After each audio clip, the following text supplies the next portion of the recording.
a 67 bird that we're building, all LS powertrain, and I think I did a little blurb where we're installing the headliner in this just yesterday, and he's just about got it all in there now.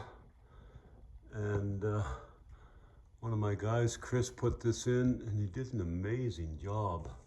It actually looks great. It's turned out nicer than a lot of our headliners.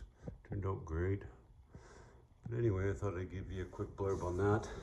We'll give you some more details on this car when we put it together, get it outside. We've got to charge the air conditioning in it yet. It's got Dakota digital dash, so we'll show you all that. And yeah, we'll show you some more on it. We pretty much built this thing from scratch. It come into us and was pretty well a rolling shell. And yeah, it's all done in House of Color. It doesn't do it justice in here. That paint outside just pops, changes colors like crazy.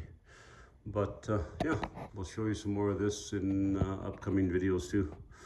And hopefully you guys like it, and subscribe to our channel. We'd sure appreciate it.